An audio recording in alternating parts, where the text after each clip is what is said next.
and it was black and kind of a beat up old thing. I needed a way to haul like bigger loads. I could only get like 5 ton on it, so then I needed a bigger truck. And I wanted one with a flatbed because we were loading everything by hand and unloading it by hand.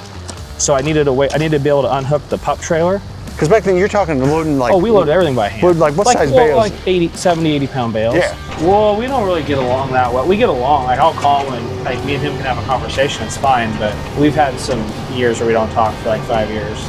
Why is that? I think he is jealous.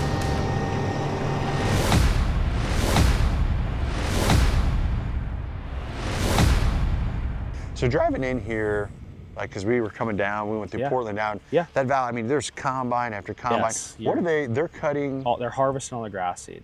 Like so the combine goes through, cuts the grass seed. Well, they cut the grass seed in like June. So they use it. So back here we use a swather with no conditioner. So like when you're cutting hay, you typically have like your cutting platform, and then you have a set of rolls like conditioners, and that crimps it, so it'll dry. But here, if you use a conditioner, you'll knock all the seed off. Oh. Okay, so so everything out here, they gotta cut it. What it used to be, we cut everything with sickles. We just had a real bat, like kind of like when they cut wheat, they have a sickle. It's cutting the stalk. So here, how they do it is, some guys are still running a sickle machine with a draper header, or a lot of them switch to a disc spine with like no conditioners, and they can cut it like 15 miles an hour. So they'll cut it, let it dry. They let it dry for at least 7 to 10 days. Because that seed's got to... Yep, it has to dry, and the seed has to be dry so that when they harvest it, right, it's dry. And then the combines come in, and they're going snail slow. So what's funny is now they're doing like 5.5 miles an hour. They used to do like 1, 2, 3 miles an hour. Okay, the way when I was... They look like slow. To us, they're hauling ass. Okay. But no, they go slow from the road, right? And then you all come in behind. And then we come in behind, and then we bale that. And you can bale it right after they're done. Yep, right after. We can be right. Like the field we baled last night, we were kind of waiting on the combines almost. Like they pulled out and we pulled in. So kind of like the process here is everything that comes into the plant, the hay press facility is where we're at. We weigh all the loads coming in. We have like 110-foot scale, so we don't have to split weigh. We never had a... So you're weighing the hay because why? We have to pay all the farmers off the weight. Hay's sold on the weight? Yeah, on the tonnage. Yep. Okay, I didn't know that. So all the and then we have to weigh all, and then we press here, which we're going to go back to the press. So what percentage? Because you got your own cutting crews that are baling. Yeah. But then you're also buying from local farmers. So we're baling about 20 to 30% of what we will actually buy and sell. Okay, that other 70 you're buying from local farmers, getting trucked in here. Yeah. Okay. These are some brand new 3 or 589s. Can we go look at them? Yep. We just got these last year. We have to be, so they're pushing emissions really hard right now. I bought these trucks in December, and at that time, once you got to January, they couldn't sell any more trucks in Oregon. Because I think they had to sell 13 electric to sell 1 diesel. So you're talking just emissions in Oregon. Yeah, I didn't even honestly need these trucks. I ordered them because they said you're not going to be able to get them again. And if I get one gets wrecked or something happens, I couldn't replace it. This is a sharp truck. Yeah, so this is... Do you need the sleepers? No, so we do it for driver comfort. Because these guys, like a truck like this being in use though, where like it'll just do a route. So these trucks are going to Portland or Tacoma. So when they're going to Tacoma, it's 510 miles. Okay. So it's a full day. But we build a bunch of hay drums. So you'll see that we run on my hay trucks. When we go out to the field, we put a block right here on the back of behind the sleeper, so we can get an extra block. We call everything by block. So you have your bale, and then 6 bales is a block. Oh, got it. And okay. so you'll see. Yeah, I know.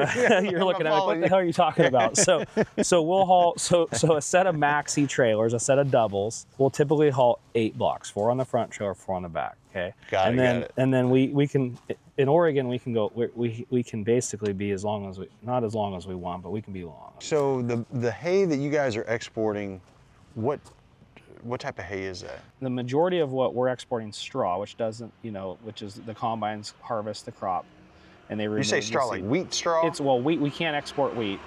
They don't allow us. The countries don't allow import from the United States of wheat. Okay. There's a ban on it. The grass straw is the majority of what we export, and then we'll export alfalfa hay.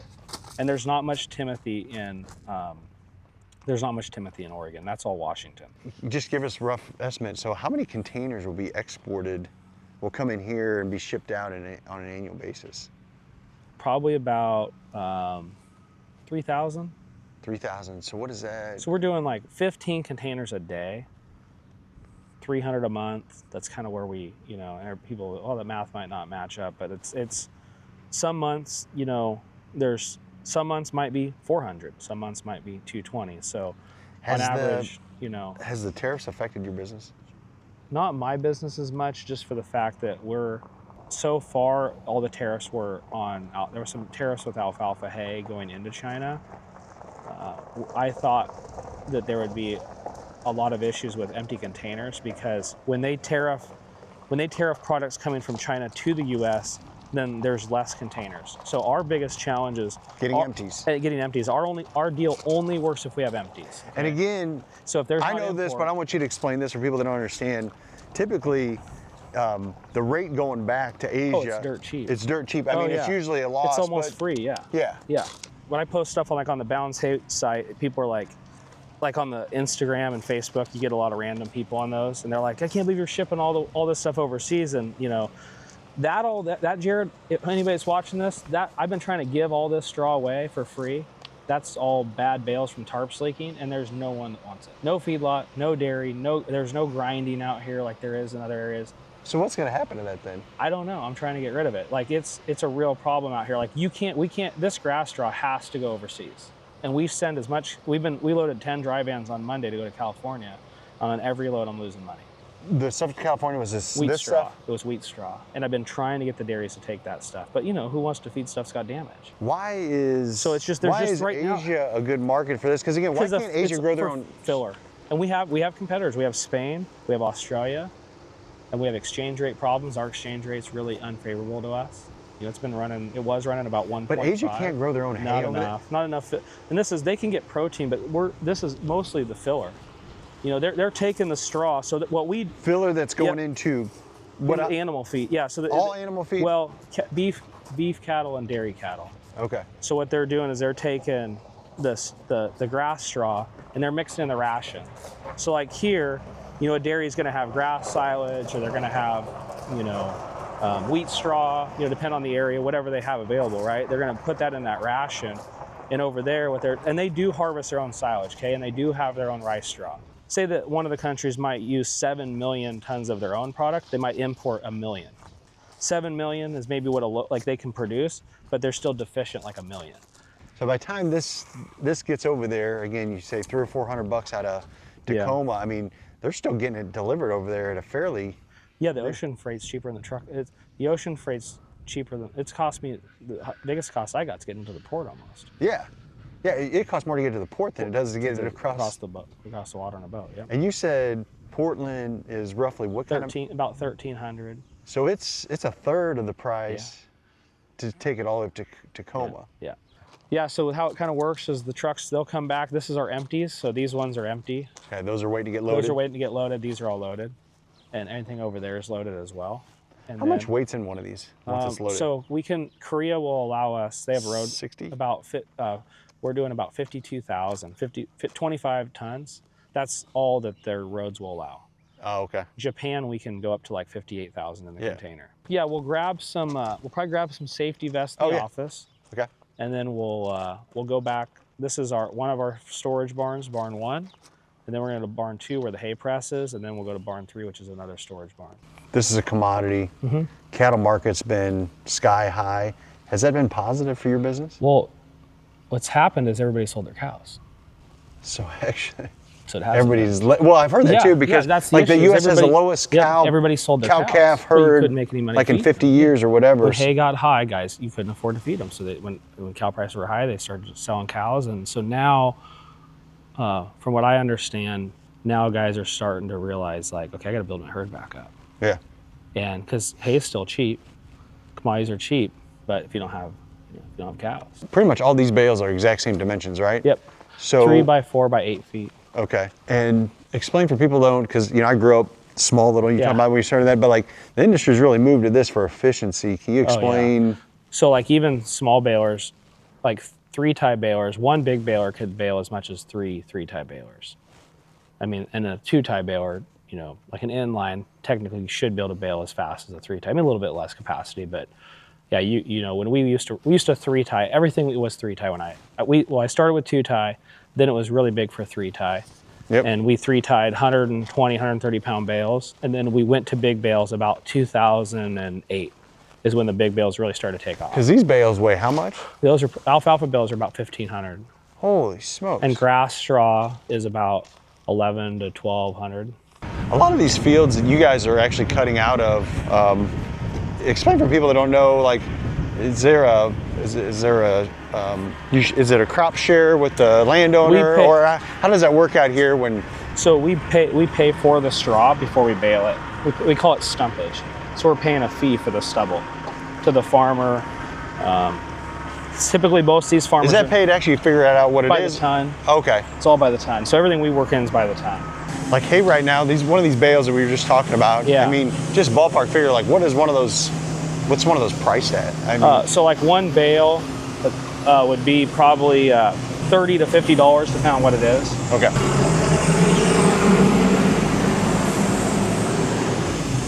So what are we looking at here? So this is the hay press. So this is our staging. So we're bringing product in out of the field. We're stacking it in, you know, here. This is all annual, and then they're gonna take those bales. They're gonna put them right here. And this is where the pressing starts. So I'll kind of walk you through how it works. So this is the very beginning of the pressing machine. This is called a de-stacker. So it's de-stacking the blocks. So this is a bale, and then there's 6 bales in a block. So you'll hear me talk about blocks, you know? Yep. This is that block. Like we put one of these on the back of that truck cab. Oh yeah, yeah. Right behind it on the platform. Yep. That's that you get an extra block. Yep. Okay. You told me earlier this presser, this is running 24 hours a day? Yeah, we run 24 hours a day. How many days a week? 5 or 6. 24 hours, like we have their breaks, their lunches, you know, and everything that they do. And then we do maintenance for like 2 days. So we try to do maintenance on Fridays and Saturdays if we can, if we need to run Friday. Or you got to remember, we break down. We're like a mill. So we might break down in the middle of the week. So the goal is to run, you know, 5-6 days a week, 24 hours a day, but you're going to have breakdowns. So explain, so it starts here, and what's happening from here? So the bales are coming in, and then it's going to pick up. He's gonna push them in here in just a minute. Basically, that chain's gonna feed this table. Yep. And this is actually a clamp off of a hay squeeze.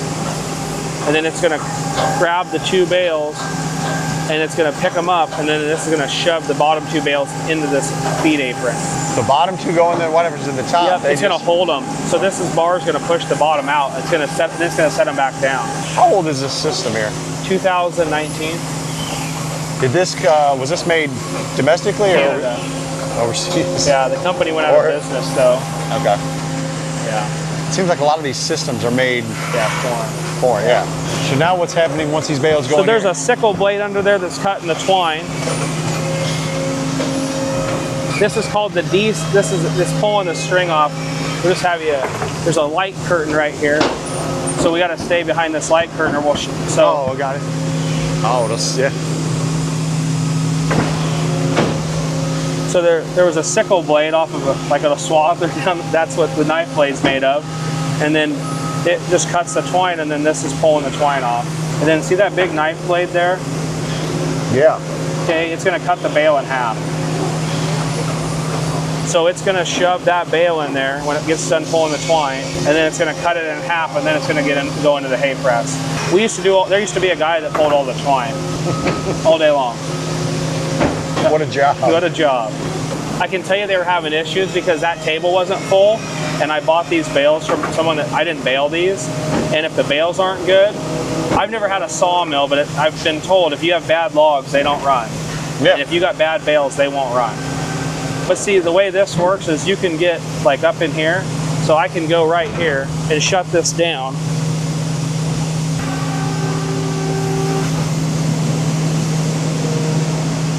And then you can go back across here.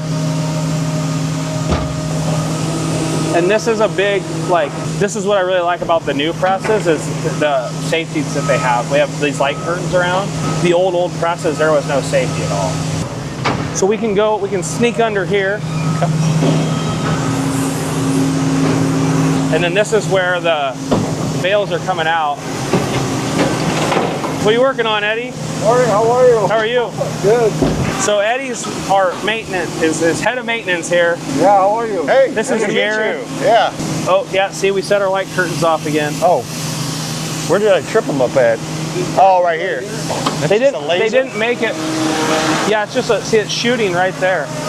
Got it. And so what's nice is the same thing as if twine gets through, they can go through it, it'll stop everything and grab it, which is really, the old ones never had any of that. So we were over there, we were watching, it got cut in half. It's cut the bale in half. Now it's sliding over. It's gonna come through the cutter box, and then it's gonna come into these paddles. Stop it again. Ah, my hand went forward, sorry. Oh, it's all right. There's a scale right here, and it's weighing. We got that set at 240 pounds. So when it sees 240 pounds, the scale actually lifts, and then this is like, this is shoving it in the chamber to be pressed. Okay. So this is like open chamber, just a conveyor with just literally just a platform scale in there. And then it's shoving it over, and then on the other side is where the cylinders are that's pressing. And then these are the two big cylinders, and there's a big block of metal in there. Look how big those. And that's what's pressing that bale down. So we're taking like, let's say 4 feet of material, and we're compressing it down to that size. So less than half? 4 feet. Yeah. Yeah. So that's, so the length, that was like 4 feet, and it's like, say 18 inches now. So that log right there weighs like 240 pounds is ideal. And you're not picking it up. No, that's right. So then it's coming through, it's gonna go in the half cutter box, and there's a set of blades in there that's now cutting it down.